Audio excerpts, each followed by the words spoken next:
नमस्कार दोस्तों, मैं हूं आंचल सिंह और आप देख रहे हैं द भारत शो।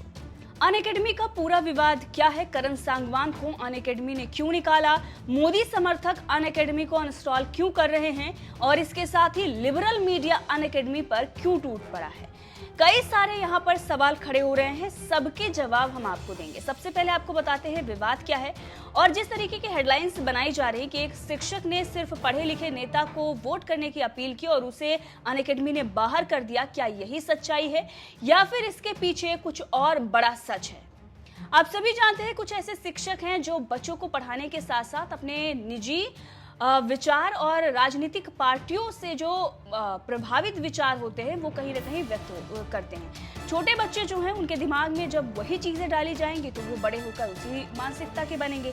ठीक इसी तरीके से करण सांगवान ने भी करने की कोशिश की। करण सांगवान जो है अनअकैडमी के टीचर थे और उन्होंने पढ़ाते हुए बच्चों से ये अपील की कि पढ़े लिखे नेता को ही वोट देना। लेकिन इससे पहले उन्होंने क्या कुछ कहा और किस मुद्दे पर चर्चा हो रही थी, इसे जानना बेहद ही जरूरी है, क्योंकि तभी आपको समझ में आएगा कि आखिर भाजपा क्यों इस पर सवाल खड़ा कर रही है, क्यों मोदी समर्थक इस बात को लेकर भड़क गए। दरअसल अरविंद केजरीवाल और आम आदमी पार्टी बार बार ये कहती है कि प्रधानमंत्री नरेंद्र मोदी पढ़े लिखे नहीं, जबकि आम आदमी पार्टी के मोस्टली जो नेता हैं वो मदरसा छाप हैं और शिक्षा मंत्री दिल्ली में जिनको इन्होंने बनाया था उनके पास भी कोई डिग्री नहीं थी, एक डिप्लोमा से वो काम चला रहे थे। तो ये है उनके पार्टी के हालात, लेकिन वो किस तरीके से भाजपा को अनएजुकेटेड पार्टी जो है वो दिखाने की कोशिश करते हैं। ठीक उसी तरीके से करण सांगवान भी अपने वीडियो में बात कर रहे थे उन 3 कानूनों पर जो अमित शाह द्वारा सदन में पेश किए गए थे। अंग्रेजों द्वारा जो कानून बनाए गए थे उसको बदलकर नया कानून लाया गया। ये बात शायद करण सांगवान को पसंद नहीं आई और ये इसलिए पसंद नहीं आई क्योंकि उन्होंने कुछ नोट्स बना रखे थे जो बेकार गए। इसी पर वो बात कर रहे थे और वो ये कह रहे हैं अपने वीडियो में भी, आप क्लियरली सुन सकते हैं कि ब्रिटिश कालीन आईपीसी, सीआरपीसी और भारतीय साक्ष्य अधिनियम को बदलने के लिए जो भाजपा कानून लाई है उसे कोई फर्क पड़ने वाला नहीं है, उनका यही कहना है। और इसके साथ ही उनका यह भी कहना है कि मैं रोऊं या हंसूं क्योंकि वो नोट्स तो खराब हो गए। क्या उनका कहना था, वायरल वीडियो क्या था, वो आपको सुनाएंगे, लेकिन उससे पहले आपको बता दें कि जिस तरीके से यहाँ पर वो मौजूदा सरकार पर बात कर रहे थे, बात यहाँ पर प्रधानमंत्री नरेंद्र मोदी, गृह मंत्री अमित शाह की हो रही थी और उसके बाद वो लोगों से ये अपील करते हैं, मतलब जो बच्चे पढ़ रहे होते हैं, कि आप अगली बार ध्यान रखना ताकि इस तरीके की दिक्कत परेशानी ना आए। तो इसका मतलब साफ है कि सरकार को बदलने की वो बात कर रहे हैं। यही बात अनअकैडमी ने भी मानी है और अनअकैडमी के को-फाउंडर रोमन सैनी ने निकालने के बाद करण सांगवान को अनअकैडमी से एक ट्वीट भी किया, क्योंकि लिबरल मीडिया इस पर बहुत उछल कूद मचा रहा था। अनअकैडमी पर सवाल खड़े किए जा रहे थे कि आखिर एक शिक्षक को बस इतना कि पढ़े लिखे नेता को वोट करना अपील करने पर बाहर क्यों कर दिया गया।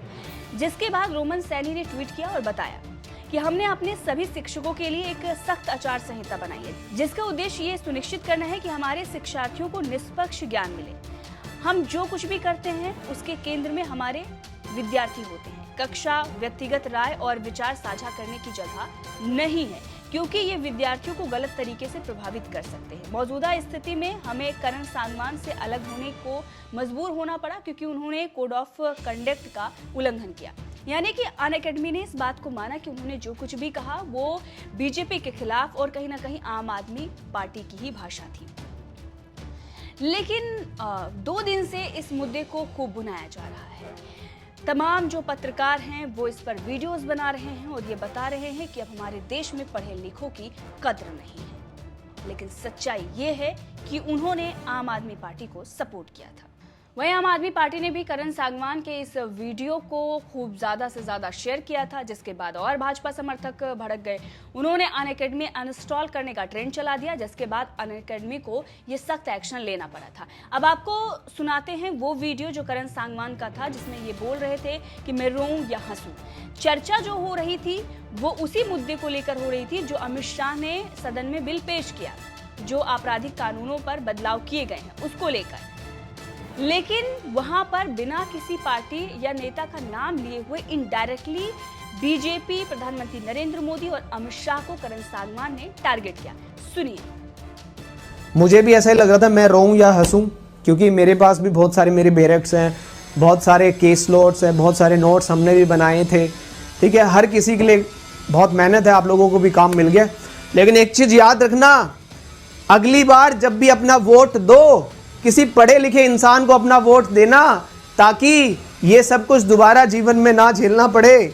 ठीक है, चलो ठीक है, नेक्स्ट टाइम ध्यान रखिएगा, ऐसे इंसान को चुने जो पढ़ा लिखा हो, ठीक है, जो समझ सके चीज़ों को। सिर्फ ऐसे इंसान को ना चुने जिनको सिर्फ बदलना आता हो, नाम चेंज करना आता हो, है ना। तो मेक योर डिसीजन प्रॉपरली, है ना। तो सुना आपने करण सांगवान का ये वीडियो जो सोशल मीडिया पर काफी वायरल हो रहा था। अब हम आपको बताते हैं, जो ये करण सांगवान कह रहे हैं कि इससे कोई फर्क नहीं पड़ने वाला, सिर्फ और सिर्फ बदलाव कर दिया गया है। आने वाले दिनों में आप उन्हें वोट करें जो पढ़े लिखे हों, सिर्फ नाम बदलना ना जानते हों। इनका ये कहना है कि ये सिर्फ और सिर्फ कानूनों का नाम बदल दिया गया है। तो आपको सुनाते हैं सुप्रीम कोर्ट के वकील अश्वनी उपाध्याय को कि क्यों जरूरी है अंग्रेजों के कानून में बदलाव करना भारत के विकास के लिए, भारत के उत्थान के लिए। तो सुनिए सुप्रीम कोर्ट के वकील अश्वनी उपाध्याय को और समझिए कि कितना बड़ा कदम मोदी सरकार ने उठाया है। अमित शाह ने कितने बड़े बदलाव किए हैं जो कि इन शिक्षकों के समझ में नहीं आने वाला। पिछले साल माननीय प्रधानमंत्री जी ने लाल किले से कहा था कि गुलामी की एक एक निशानी को मिटाना है, और अब माननीय गृह मंत्री जी ने अंग्रेजों के 3 कानूनों को खत्म करने के लिए पार्लियामेंट में बिल पेश कर दिया है। 1860 में बना हुआ इंडियन पिनल कोड अब खत्म हो जाएगा, 1872 में बना हुआ एविडेंस एक्ट भी खत्म होगा, और इसी के साथ क्रिमिनल प्रोसीजर कोड ये भी अब खत्म हो जाएगा। इसकी जगह 3 नए कानून आ जाएंगे। मैं इसके लिए माननीय प्रधानमंत्री जी को और माननीय गृह मंत्री जी को धन्यवाद देता हूँ, उनकी पूरी टीम को धन्यवाद देता हूँ।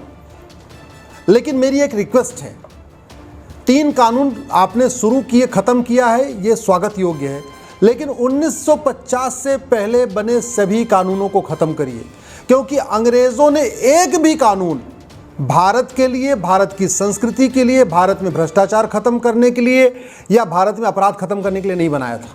अंग्रेज़ों ने 100% कानून या तो भारत को लूटने के लिए बनाया था, या भारत को बांटने के लिए बनाया था, या अपनी सत्ता को मजबूत करने के लिए बनाया था। इसलिए जब तक एक भी अंग्रेजी कानून है, तब तक भारत में राम राज्य नहीं आ सकता। कायदे से ये काम नेहरू जी को करना था कि जैसे आज़ादी मिली, सारे अंग्रेजी कानून ख़त्म कर देते, अंग्रेजी व्यवस्था बदल देते, अंग्रेजी पुलिस व्यवस्था बदलते, अंग्रेजी न्यायिक व्यवस्था बदलते, लेकिन उन्होंने कुछ नहीं किया। अब वही काम मोदी जी कर रहे हैं, इसके लिए बहुत बहुत साधुवाद, बहुत बहुत बधाई। लेकिन ये 3 कानून बदलने से स्पीडी जस्टिस अभी भी नहीं होगा, 1 साल के अंदर न्याय नहीं मिलेगा। अगर हम चाहते हैं कि भारत में 1 घंटे के अंदर मुकदमा दर्ज होना शुरू हो जाए, 1 महीने के अंदर जांच पूरी हो जाए, और 1 साल के अंदर लोगों को न्याय मिलना शुरू हो जाए, यानी FIR within hour, investigation within month and justice within year, तो उसके लिए हमें अमेरिका की तर्ज पे 1 नेशन 1 पिनल कोड लागू करना पड़ेगा। जो कानून अभी पेश हुआ है पार्लियामेंट में, ये बहुत अच्छा है, पहले से बहुत बेटर है। लेकिन इस कानून के अलावा भी भ्रष्टाचार अपराध के 40-50 कानून और भी अभी भी चलेंगे। घूसखोरी का कानून अलग से चलता रहेगा, जमाखोरी का अलग से चलता रहेगा, मिलावटखोरी का अलग से चलता रहेगा, कालाबाजारी का अलग से चलता रहेगा, नशा तस्करी का अलग से चलता रहेगा, मानव तस्करी का अलग से चलता रहेगा, सोना तस्करी का अलग से चलता रहेगा, जिहाद कट्टरवाद रोकने के लिए अलग से कानून चलता रहेगा, घुसपैठ के लिए कोई कानून है ही नहीं है, धर्मांतरण के लिए कोई कानून सेंट्रल लेवल पे है ही नहीं है, आतंकवाद वाला कानून अलग से चलता रहेगा, अलगाववाद वाला अलग से चलता रहेगा। मेरा आग्रह ये है माननीय प्रधानमंत्री से, गृह मंत्री से, कि आप अमेरिका के फेडरल पिनल कोड की तर्ज पे जो एक नया कानून बना रहे हैं, इसी में सारे के सारे भ्रष्टाचार और अपराध के जितने भी कानून हैं, इसी में चैप्टर 1, चैप्टर 2, चैप्टर 3 करते करते करते 100 चैप्टर हो जाए, 120 चैप्टर हो जाए। जैसे अमेरिका के फेडरल पिनल कोड में 123 चैप्टर है, तो हमारी तो जनसंख्या ज़्यादा है, हमारे यहाँ अपराध भी ज़्यादा है, तो हमारे यहाँ तो 150 चैप्टर भी हो सकता है या 200 चैप्टर भी हो सकता है। लेकिन हमें इस पैटर्न पे बनाना पड़ेगा, क्योंकि मुकदमा लिखने वाला हवलदार होता है, उस 10वीं या 12वीं पास होता है। अगर हम 50 कानूनों का मकड़जाल कंटिन्यू करेंगे तो वो 50 कानूनों को नहीं पढ़ पाएगा। हाँ, अगर एक कानून में सारे के सारे अपराध इसमें शामिल हो जाएंगे तो वो हवलदार थाने में बैठा बैठा देखता रहेगा कि कौन से चैप्टर में क्या लिखा है, कौन से चैप्टर में क्या लिखा है, तो FIR आसानी से लिख देगा और FIR अच्छा लिखेगा। एफआईआर क्रिमिनल जस्टिस सिस्टम की जान होती है, फाउंडेशन है। अगर अच्छा एफआईआर नहीं होता तो बाद में अच्छी इन्वेस्टिगेशन नहीं होती, अच्छी इन्वेस्टिगेशन नहीं होती तो ठीक से न्याय नहीं मिलता, मुकदमा लंबा चलता है, कई बार लोग सबूत के अभाव में छूट जाते हैं, कई बार ऐसा भी होता है कि जो दोषी होते हैं उनको बेल मिल जाती है, निर्दोष जेल में रहते हैं। इसलिए एफआईआर अच्छा होना चाहिए। एफआईआर तभी अच्छा होगा जब one nation one penal code होगा। इसके अलावा चूंकि जांच पुलिस को करना है, पुलिस हर राज्य की अलग अलग कानून से चल रही है। 1861 का जो पुलिस एक्ट है इसको बदलना पड़ेगा। अंग्रेज़ों द्वारा बनाया गया कानून ये 1861 का बहुत घटिया है। हमें one nation one police code भी लागू करना पड़ेगा। तीसरी बात, बहुत सारे लोग झूठ बोलते हैं, लगातार बोलते हैं, तो झूठे मुकदमों को रोकने के लिए, झूठी गवाही को रोकने के लिए, झूठी शिकायत को रोकने के लिए और सच उगलवाने के लिए नार्को पॉलीग्राफ ब्रेन मैपिंग कानून बनाना पड़ेगा। जब तक ये नहीं होगा तब तक 1 घंटे में एफआईआर अगर हो भी गई तो 1 महीने में जांच नहीं हो पाएगी और 1 साल में न्याय नहीं मिल पाएगा। इसी तरीके से 1908 का सिविल प्रोसीजर कोड, ये जो जमीन का संबंधित विवाद है, ये 1908 के सिविल प्रोसीजर कोड से चलता है, इसको भी बदलना पड़ेगा। जब तक ये 1908 का सिविल प्रोसीजर चलता रहेगा तब तक ज़मीन के मुकदमे 25 साल, 30 साल, 40 साल चलेंगे। पता चला सुप्रीम कोर्ट का आते आते 50 साल भी लग जाता है। मुकदमा जो है बेटा शुरू करता है, बेटा बूढ़ा हो जाता है, पता चला उसका बेटा के मुकदमा लड़ता है। तो ये 1908 का सिविल प्रोसीजर कोड भी बदलना पड़ेगा। Judicial code, one nation one judicial code लागू करना पड़ेगा। पूरे देश के जज, चाहे हाई कोर्ट के जज हों चाहे वो डिस्ट्रिक्ट कोर्ट के जज हों, सबके लिए एक रूल्स रेगुलेशन बनाना पड़ेगा, सबके लिए एक प्रोसीजर बनाना पड़ेगा, कॉमन जुडिशल टर्म यूज़ करना पड़ेगा। तो एक one nation one judicial code भी लागू करना पड़ेगा। इसको सुप्रीम कोर्ट खुद करे और सुप्रीम कोर्ट खुद नहीं करना तो हाई कोर्ट को, पार्लियामेंट को करना पड़ेगा। इसी तरीके से एक जुडिशल चार्टर लागू करना पड़ेगा कि कौन सा मुकदमा कितने दिन के अंदर खत्म होगा, कौन सा मुकदमा 5 डेट में खत्म होगा, कौन सा 10 डेट में खत्म होगा, कौन सा 15 डेट में खत्म होगा। इसके लिए एक जुडिशल चार्टर लागू करना पड़ेगा। एक सिटीजन चार्टर लागू करना पड़ेगा कि जो जितने भी अधिकारी हैं, चाहे हवलदार हैं, चाहे वो थानेदार हैं, चाहे वो तहसीलदार हैं या कलेक्टर हैं या क्लर्क हैं, एडीएम है, चकबंदी अधिकारी हैं या डीडीसी एसओसी हैं, टाइम बाउंड तरीके से शिकायतों को दूर करें, उसके लिए एक सिटीजन चार्टर लागू करना पड़ेगा। एक एडमिन चार्टर लागू करना पड़ेगा। और सबसे इंपॉर्टेंट, सारे कानून बन गए लेकिन अगर भ्रष्टाचार खत्म नहीं होगा तो भी जस्टिस विद इन ईयर नहीं होगा। टारगेट है जस्टिस विद इन ईयर। मेरे जीवन का लक्ष्य है कि 1 साल के अंदर लोगों को न्याय मिले और भ्रष्टाचार जड़ से खत्म हो जाए। तो सारे कानून बन जाएंगे लेकिन अगर भ्रष्टाचार खत्म नहीं होगा तो लोग पैसा ले लेंगे। थानेदार भी पैसा लेगा, हवलदार भी पैसा लेगा, कलेक्टर भी पैसा लेगा, क्लर्क भी पैसा लेगा, पेशकार भी पैसा लेगा और फिर कुछ न कुछ उसमें कमी निकाल के इसको तारीख पे तारीख चलती रहेगी। तो भ्रष्टाचार खत्म हो उसके लिए ज़रूरत है वन नेशन वन टैक्स लागू किया जाए। ये 10 प्रोसेस हो जाए, one nation one penal code हो जाए, one nation one police code हो जाए, नार्को पॉलीग्राफ ब्रेन मैपिंग कानून बन जाए, 1908 का सिविल प्रोसीजर खत्म करके एक नया कानून बन जाए, one nation one judicial code हो जाए, जुडिशल चार्टर लागू हो जाए, पुलिस चार्टर लागू हो जाए, एडमिनिस्ट्रेटिव चार्टर लागू हो जाए, सिटीजन चार्टर लागू हो जाए और सबसे important one nation one tax हो जाए। यानी सारे टैक्स खत्म हो जाए, जीएसटी खत्म हो जाए, इनकम टैक्स खत्म हो जाए, वैट खत्म हो जाए, टीडीएस खत्म हो जाए, सारे टैक्स खत्म हो जाए, केवल बैंकिंग ट्रांजैक्शन टैक्स लगे। यानी कमाने पे कोई टैक्स नहीं, जितना कमाना है कमाओ, कमाने में कोई टैक्स नहीं, जितना खर्च करोगे उतना आपको टैक्स लगेगा। तो अच्छी बात है, कमाने पे कोई टैक्स नहीं है तो भैया ठीक है, कमाते रहो। अब पैसा खाना तो है नहीं, पैसा तिजोरी में भर के क्या करना है, अंत में उसको खर्च करना है, खर्च करते समय टैक्स लगेगा। मैं गारंटी के साथ कहता हूँ वन नेशन वन टैक्स से भ्रष्टाचार खत्म हो जाएगा और भ्रष्टाचार खत्म हो गया यानी थाने की दलाली बंद हो गई, तहसील की कमीशनखोरी बंद हो गई, जिले की अगर घूसखोरी बंद हो गई, तब वास्तव में ये जो कानून है ये इफ़ेक्टिवली इम्प्लीमेंट हो पाएंगे। जब चाहे थानेदार होगा, चाहे तहसीलदार होगा, चाहे पेशकार होगा, चाहे क्लर्क होगा या कलेक्टर होगा या आरटीओ का ऑफिस होगा या कमिश्नर होगा, जो भी होगा वो अपना ईमानदारी से काम करेंगे। जब तक भ्रष्टाचार की गुंजाइश रहेगी, जब तक पैसा लेके और पैसे से बड़ी बड़ी कार खरीदने का उनके पास मौका होगा, लग्जरी फ़ोन खरीदने का मौका होगा, बाइक खरीदने का मौका होगा या फ्लैट और प्लॉट खरीदने का मौका होगा, तब तक उनका दिमाग अपने काम पे नहीं रहेगा। तब तक उनका दिमाग रहेगा कितना नंबर 2 को नंबर 2 का वसूल हो। और सरकारी विभाग में यही होता है, जो उनको तनख्वाह मिलती है उनको लगता है तनख्वाह तो हमारी है, काम करने का पैसा लेते हैं काम कर रहे, उनको कभी ये सोचते ही नहीं कि काम करने के लिए ऑलरेडी तनख्वाह मिल रही है, तो फिर अलग से पैसा क्यों चाहिए। लेकिन उनको लगता है कि नहीं, जो वेतन आ रहा है वो तो फंडामेंटल राइट है, वो तो मुफ्तखोरी का है, वो तो हमारा नाम चल रहा है, साइन करने के लिए हमारा वेतन आ रहा है, बाकी जो भी काम करेंगे उसके लिए पैसा चाहिए।